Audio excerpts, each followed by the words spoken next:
accomplishments at iba pang updates mula sa Department of Transportation. Ating tatalakayin kasama si DOTR Secretary Giovanni Lopez. Secretary, magandang tanghali po and welcome sa Bagong Pilipinas ngayon. Magandang tanghali, Sir Josh, Ma'am Weng, at sa lahat po ng nanonood at nakikinig sa atin ngayon. Secretary, nakatanggap po ang DOTR ng unmodified opinion mula sa COA for fiscal year 2025. This is the first time in 30 years and it happened under your watch. Ano pong ibig sabihin nito para sa mga Pilipino? Una po, the credit goes to the men and women of the Department of Transportation. Tayo naman po nung tayo nagsimula dito sa DOTR, ang utos po sa atin ng Pangulo is to make sure that yung bawat sentimo po ng pondo ay mapunta sa taong bayan para sa mga infrastructure, sa mga proyekto at programa na ang makikinamang ay taong bayan. And he emphasizes transparency and accountability. Ito pong nakamit ngayon ng DOTR, yung unmodified COA opinion. Ito po ay pagtatalima, hindi lang po sa kautusan ng ating Pangulo, pero yung gusto din ng nating taong bayan na yung ating financial statements, yung mga ginagawa ng kagawaran ng transportasyon ay naaayon sa regulasyon ng COA. No? Meron pong tapat na at accountable po tayo sa ating mga proyekto. Tayo po'y sumusunod talaga sa kung ano man yung regulasyon pagdating ating mga pera. So again, if I may emphasize, talaga nagpapasalamat po tayo sa mga kawani ng DOTR at ang sinabi ko nga po, while this is much appreciated po sa amin dito sa DOTR, ay dapat po we have to work better for next year. Kasi po kami lang po ay tagapangasiwa ng pondo ng taong bayan. And this is the least that we can do to the people. So, Sec, almost 90 billion pesos naman yung narimit ng mga GOCC under DOTR sa national government in the past 10 years. Paano po ito makatutulong sa ating mga kababayan? Yes, alam niyo po ang kagawaran ng transportation, ito po isa sa pinakamalaking departamento sa atin. At napakarami po nito mga attached agencies. So for the last 10 years po, no, ang ating mga sinasabi nating GOCC, ito pong PPA, NAIA, MIAA, then we have CAAP, no, pati kasama na rin ang CPA, yung mga iba't iba pa. Tayo po ay nakapag-remit sa ating gobyerno ng mga 90 billion. Last year lang po, 2025, at least 15.3 billion ang naibigay natin. At ito po'y karagdagang pondo, hindi lang po sa infrastructure ng ating gobyerno, pero magagamit din po ito sa social programs po natin. As a matter of fact, tatlo po ng ating mga attached agencies, ang PPA, ang MIAA, kasama na rin po ang CAAP, nasama po ito sa Billionaires Club po ng ating GOCC. And Sec, ditong nakaraang taon ay nagpatuloy po ang rehabilitation at maintenance ng MRT3 na nagresulta sa mas maayos na biyahe at mas mataas na average train speed. Paano niyo po mapapanatili ang ganitong serbisyo sa mga susunod pang taon? Ang kagandahan po dito ngayon, ang nagme-maintain po sa ating Riles at Bagon dito sa MRT3 ay ang Sumitomo po. Isa pong talupasang korporasyon na talaga naman po na masasabi natin na kayang-kaya nilang ayusin, kumpunin at maintain ang ating MRT3.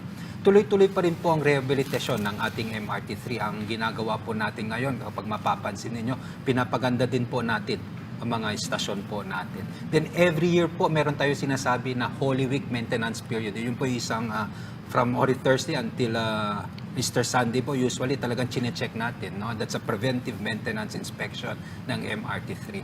Upang sa ganun, manatili ang ating MRT3 na talagang main means of transportation din ng ating mga kababayan pagdating dito sa kaabaan ng EDSA.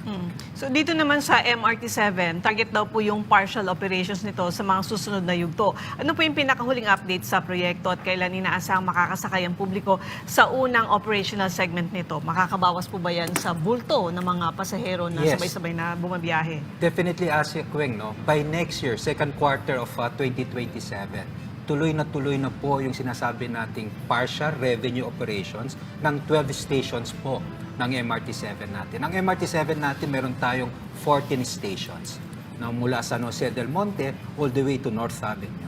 By second quarter of next year po, maasahan natin yung 12 stations mula Sacred Heart all the way pagdating sa North Avenue. And for first year, that is 2027, we're expecting na ang gagamit po dito is around 300,000 passengers, 350,000 passengers for the first year. Daily po yun, ganun po karami. Ngayon po, parati ko nga po ginagawang ehemplo. kung ang sasakyan merong 5 pasahero, sa kabaan ng Commonwealth na lang po, kapag ang gumagamit po ng MRT-7 natin by next year, aabot ng 300. Sabihin, conservative po ang bilang natin.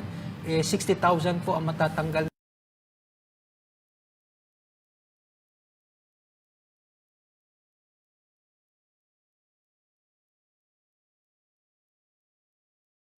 Dito sa ating Commonwealth. At hindi lang po yun. Ang buong biyahe po yan from San Jose del Monte all the way to North Avenue, aabot po yan ng mga 2 o 3 oras. And that is 35 minutes po. From San Jose, makakarating na po kayo sa North Avenue. So makakatipid tayo ng oras at makakatipid din tayo ng gastos. At maaari din po ito makatulong din kahit sa umabot ng EDSA, sa traffic sa EDSA. Tama po. Yung sa volume ng sasakyan, mabawasan. Tama po. Ang isang parating sinasabi nga ng ating Pangulo is the connectivity and mobility. Kaya po pag natapos itong MRT-7, sinisikap natin matapos na rin po yung common station natin upang sa ganun, yung mga galing San Jose del Monte at papunta ng Makati, no? Pwede na silang tumawid sa ating common station at pwede na rin silang sumakay sa MRT-3. Oh, tsaka maganda dyan, araw-araw na sila pwede magbiyahe. Kasi yung iba na galing ng Bulacan, magre-rent doon sa kanilang trabaho na mas malapit. So at least ito, makakasama pa nila yung pamilya nila araw-araw. Makakatipid pa. Gastusin. Pero with this being said, Secretary, ano-ano po yung mga hamong kinaharap ng MRT-7 sa mga nakalipas sa taon? Ano po yung mga naging hakbang ng DOTR tungkol po dito para po matiyak na matapos itong proyekto? Parati po pagdating sa mga ganitong malalaking proyekto, ang perennial problem ng sinasabi natin is the right-of-way issue. Kaya po tumagal itong MRT-7 din natin. Actually, I think this is a 2 dekada ito na pinano at ngayon lang talagang umusad. No? So, una po, kailangan talagang tutukan din ng ating private concessionaire yan, which is SMC.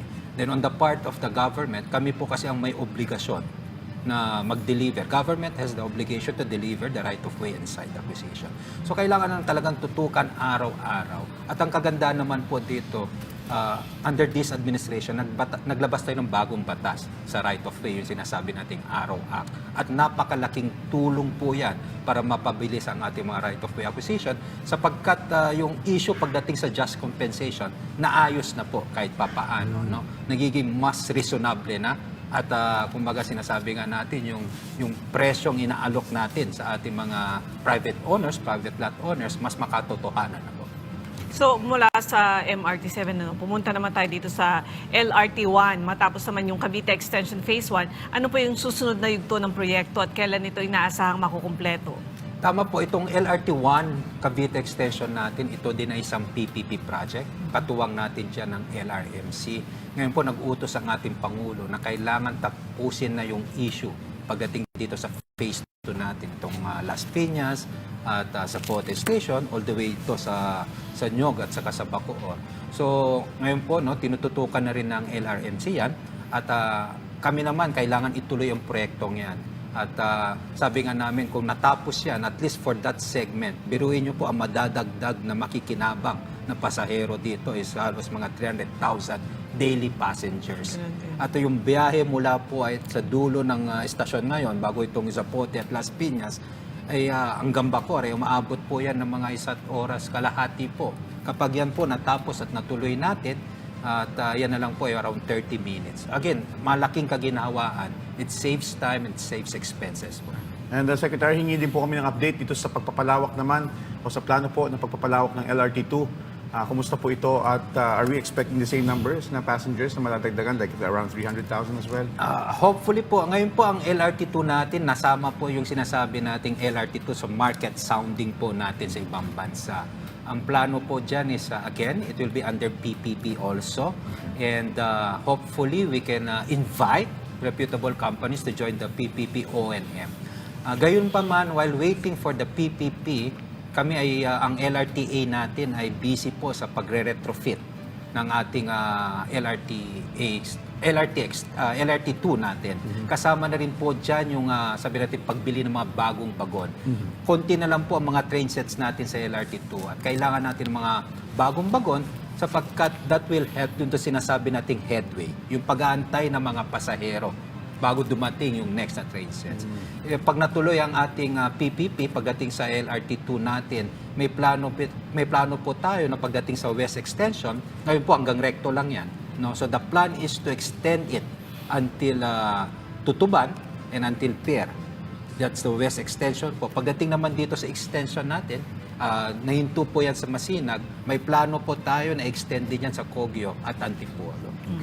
So mula sa LRT tsaka MRT, pumunta tayo sa subway. Itinuturing ito na project of the century. Ano po yung kasalukuyang estado ng construction at alin sa mga estasyon yung pinakamalapit ng matapos? At least makikita po natin. Yes, the overall status po ng ating subway ngayon is around 60%.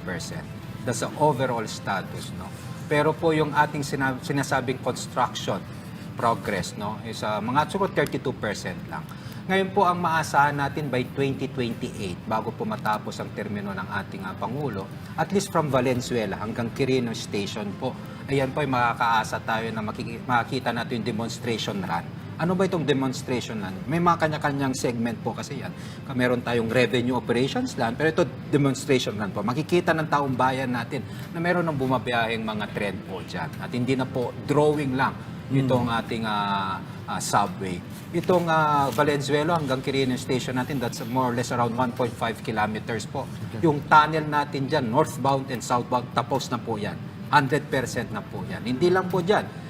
Ganun din po ang sitwasyon natin sa North Avenue all the way sa Tandang Sora. 100% na rin po yung tunnel natin, yung northbound and southbound. So, anong ibig sabihin dito? Binibigyan po talaga ng halaga at importansya ng administrasyon na pabilisin ang mga ganito malalaking proyekto. Okay. And the Secretary, pakipaliwanag din po sa amin kung paano naman mababago nito ng Metro Manila Subway ang travel time ng mga commuter kapag ito po ay ganap na naging operational. Usually po ngayon, kapag wala pong subway, kapag galing ka ng Valenzuela, papunta ka sa Terminal 3. Kapag hindi ka yata na traffic, swerte ka na po yata ng 2 oras. Yes. No? At yun, gastusin, mahalang gasolina, lahat-lahat. Ngayon po, pag natapos po ang ating subway, from point to point, from Valenzuela all the way po sa ating Terminal 3 sa NAIA, ayan ay abot na lang po ng 35 to 40 minutes. Wow. Imagine that, ang laking tipid sa oras, ang laking tipid sa gastusin po. So sir, maraming proyekto yung naapektuhan nitong right-of-way acquisition. Kumusta na po yung pagresolba ng DOTR?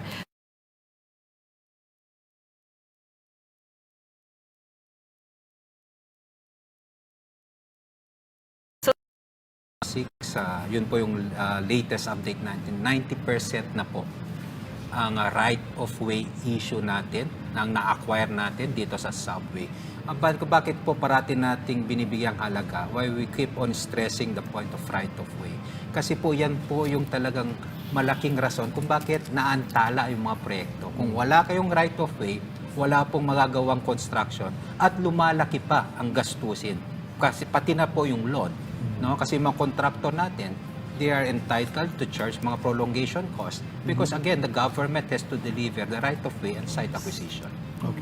And Secretary, isa rin po sa pinakamalaking rail projects ng bansa, ang North-South Commuter Railway na magdudugtong sa Clark hanggang Calamba. Ano na po ang progreso nito at kailan po inaasahan magsisimula ang operasyon ng mga unang segment? Itong North-South Commuter Railway po natin, ito nga po yung pinakamahabang riles natin ngayon. To date, this is 147 kilometers with 35 stations po. Tulad ng mga una po nating commitment po, yung sinasabi nating Valenzuela to Malolos na segment, iyan po ay talagang kakayanin natin yung revenue operations by December of 2027. Tinatarget pa rin po namin yan at sana po magawa po talaga namin. Yung pangalawang segment po na from Malolos naman papuntang Clark, sana po ay magkaroon tayo ng revenue operations by 2028 bago matapos ang termino ng ating Pangulo. Pero ang importante po dito kasi kapag natapos natin yung kahabaan ng Clark all the way to Calamba, Laguna, ang biyahe po niyan kapag gumamit tayo ng sasakyan ay 4 na oras po. Dito po kapag yan natapos na itong buong proyektong to from Calamba all the way to Clark, 2 oras na lang po. At ang makikinabang po dito ay daily, higit kumulang 800,000 passengers po. So sir, mula sa mga sa railways, pumunta tayo sa airport. Patuloy yung modernization nitong Ninoy Aquino International Airport at iba pang regional airports. Ano na po yung mga pagbabago na agad naranasan ng mga pasahero ngayong taon? Simulan natin dito sa ating NAIA. No? Alam naman po natin na napakalaki na po ang improvement ng ating NAIA. From terminal expansion, tapos nakita na natin ngayon, meron na tayo mga self-check-in kiosk, bag drop, pati yung mga e-gates. No? At hindi lang po yun, habang patuloy ang improvement, mga infrastructure ng NNIC, the private concessionaire dito sa NAIA, ay nakapagbigay rin po sila ng around 70 billion. Nakapag-remit sila sa national coffer nila. That's part of the concession agreement nila. As of September po yan of 2026. So ganito din po yung ginagawa natin sa mga iba't ibang regional airports po natin. Ngayon po on process yung PPP natin pagdating sa sinasabi nating Davao Bundle, which is Davao Airport, Siargao and Bicol. Tapos may mga ibang mga project pa tayo na mga paliparan na talaga masasama sa PPP. Nonetheless po, ang unang instruction natin sa CAAP, sa lahat ng mga airport authorities natin, ang prioridad po natin ngayon, sa mga bagong airport, dapat mahaba na yung runway. Dapat 2,100. That should be the standard of the runway. Bago pa namin ayusin yung mga terminal, kapag hindi naman sira yung ating terminal. Bakit po ganito ang kailangan maging standard? For the simple reason na dapat yung runway handa na tumanggap na mas malalaking eroplano. Ang bakit mas malalaking eroplano? Kasi that would help in the lowering of the fare.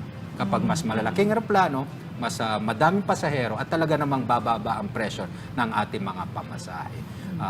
Yun po yung mga patakaran natin pagdating sa mga bagong airport. Ngayon, mga existing airport naman, we're trying to extend and expand also the runway para umabot ng at least 2,100. Ngayon, kapag hindi pa natin na-acquire yung mga additional lots, no, o kumbaga yung mga ibang paliparan because of the natural topography, yung limitations na hindi na mapapalapad, hindi na mapapahaba, ang ginagawa namin ngayon is night rating. No, lalagyan natin ng mga ilaw. Bakit kailangan ng night rating? Para po dumami yung mga flights available for that area.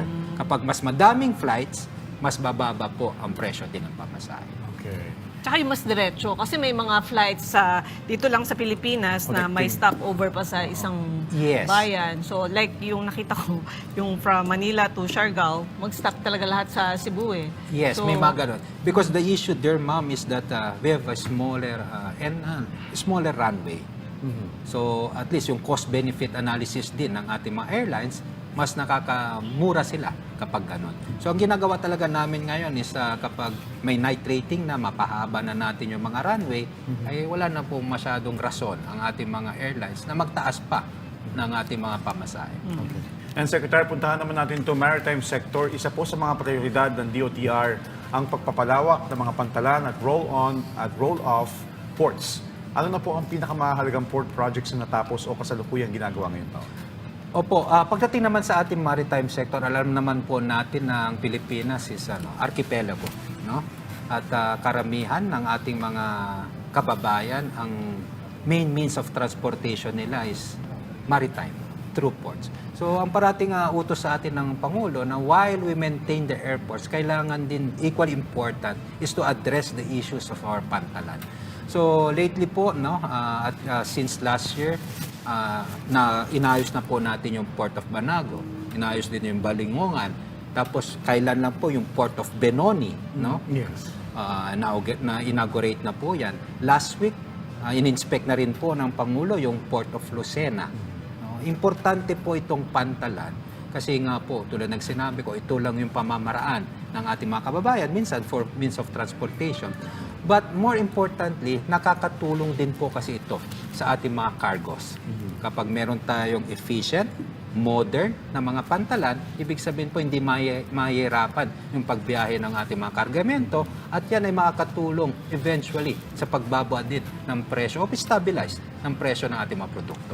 Sec, matanong lang po namin, so kung sa mga runways, may mga, yun ang common challenge, maliliit yung runway. Sa mga pantalan po ba, ano po ba yung mga common issues or challenges na kinakaharap? It's more of sa pantalan natin, it's not more of the infrastructure. Okay. Pero yung kaakibat ng pantalan, yung mga available na barko. Okay.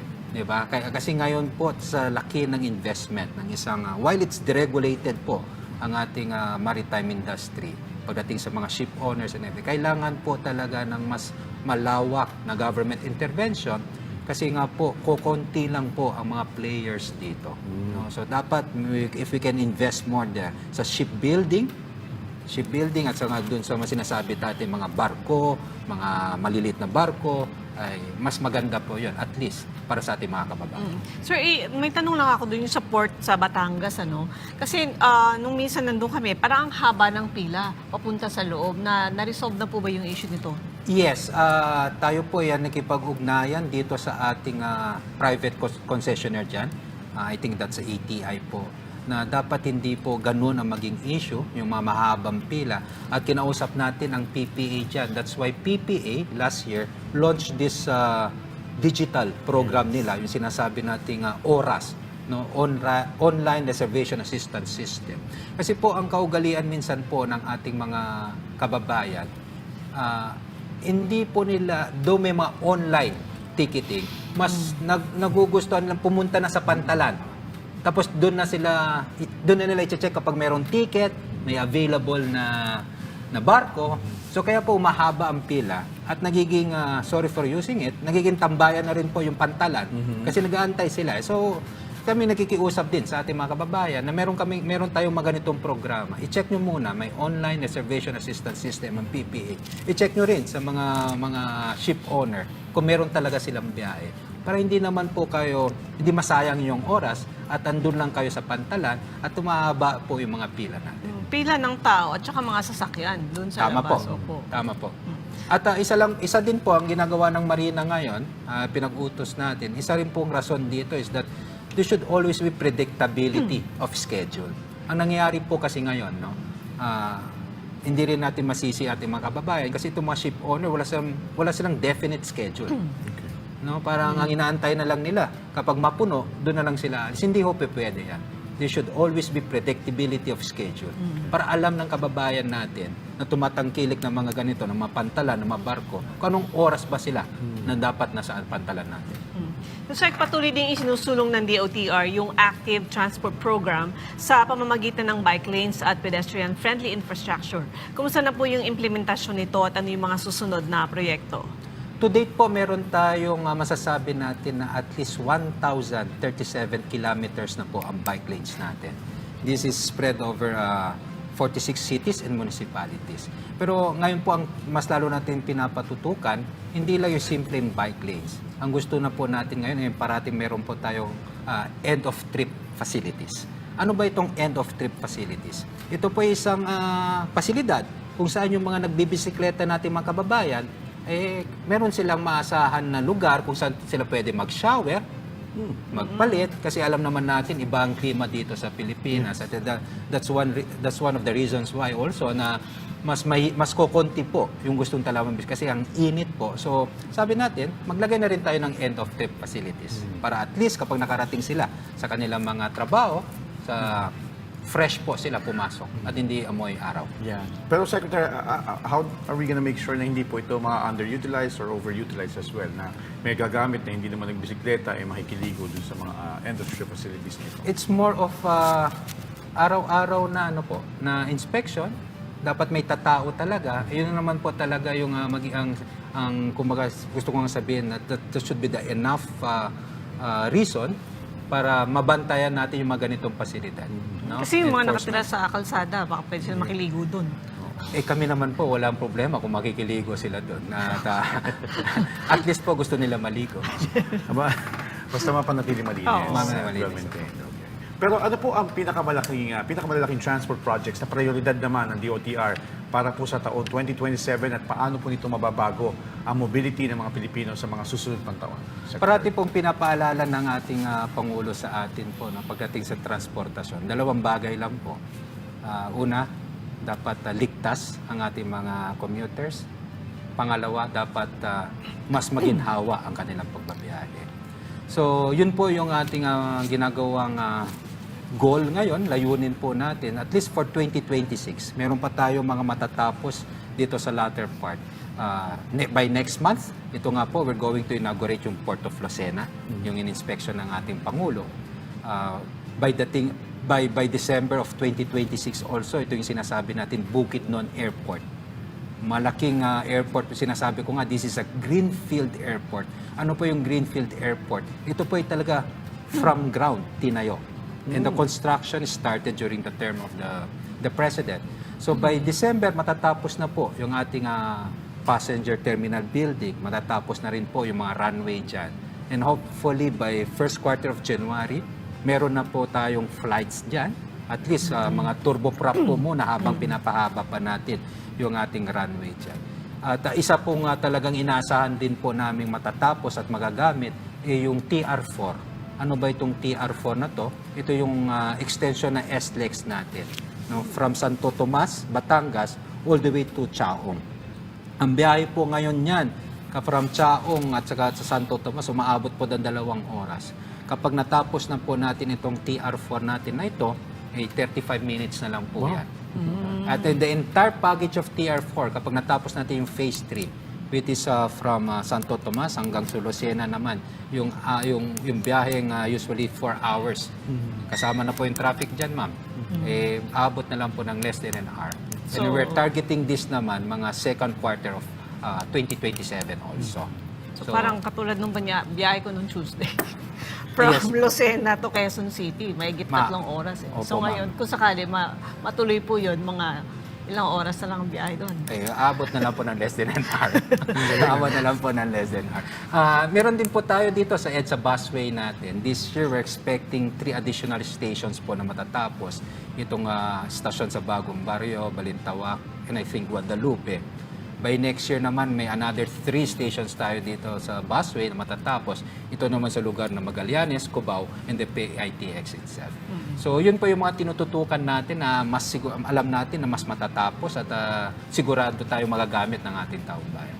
Okay, sir. Actually, malawak ang inyong ahensya. Marami pa tayong pwedeng pag-usapan. Pero kulang tayo sa oras. So, mensahe niyo na lang po sa ating mga kababayan na nakatutok sa atin ngayon.